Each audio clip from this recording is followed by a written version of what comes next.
Bienvenue dans l'épisode 7 de cette série de tutoriels consacrée à l'exploitation des données LiDAR HD de l'IGN dans ArcGIS. Aujourd'hui, nous allons voir comment générer un modèle numérique de surface à partir d'un jeu de données LiDAR. Nous sommes ici sur la zone de l'aéroport de Montpellier. Nous avons un jeu de données LiDAR composé de 8 dalles qui sont représentées à l'aide d'un dégradé de couleur basé sur l'altitude, avec lequel on a mixé les informations d'intensité du signal LiDAR. Ceci permet une vision plus réaliste des données du nuage de points. Nous sommes ici dans une scène 3D, mais ce même jeu de données LiDAR peut bien sûr être représenté ici en 2D, avec les mêmes informations représentées avec le même type de rendu. Nous allons donc utiliser la fonction de conversion de jeu de données LiDAR en jeu de données raster, en image. Je vais préciser le nom du raster que je veux générer, ici MNS_20 cm, puisque je veux le générer à un pas de 20 cm. Je vais indiquer quelle est la valeur que je veux utiliser pour créer mon raster, la méthode d'interpolation. Ici, pour un MNS, on choisira la méthode binning. On reviendra dans d'autres épisodes sur la méthode de triangulation. Je choisis le mode de calcul par moyenne et l'interpolation des valeurs vides par la méthode linéaire. J'indique ensuite la taille des cellules, donc 0,2 m, puis je lance le traitement de conversion raster. Là encore, selon la volumétrie des données que je traite, cette rasterisation de mon jeu de données LiDAR pourra prendre de quelques secondes à quelques minutes. Une fois le géotraitement de rasterisation finalisé, la nouvelle couche raster va être ajoutée à ma carte 2D.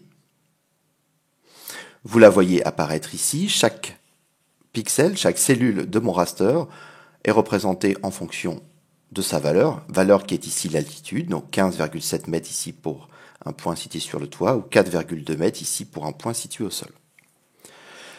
Ce raster d'élévation, ce modèle numérique de surface, je peux en changer le rendu et je peux notamment utiliser un rendu bien adapté dans ce cas de figure, qui est le rendu par relief ombré.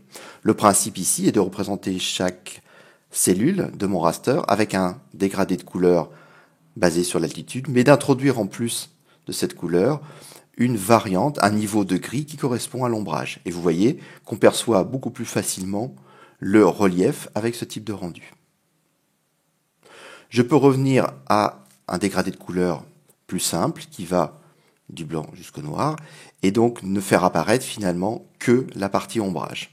Lorsque je me déplace sur la zone qui correspond aux pistes de l'aéroport, je vois que finalement le relief, les micro-reliefs en particulier, ne sont pas très visibles. En modifiant par exemple l'inclinaison de l'éclairage, l'altitude du soleil ici, eh bien je peux augmenter la perception de ce relief. Alors c'est pas encore forcément très évident ici, mais je peux le rendre particulièrement évident en exagérant en plus le facteur d'échelle sur le Z. Vous voyez ici apparaître des micro-détails.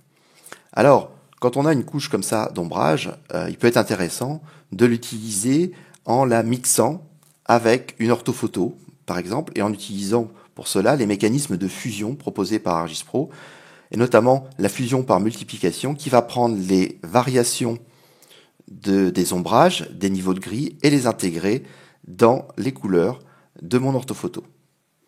Cela augmente la perception du relief tout en gardant les informations, les détails contenus dans l'orthophoto.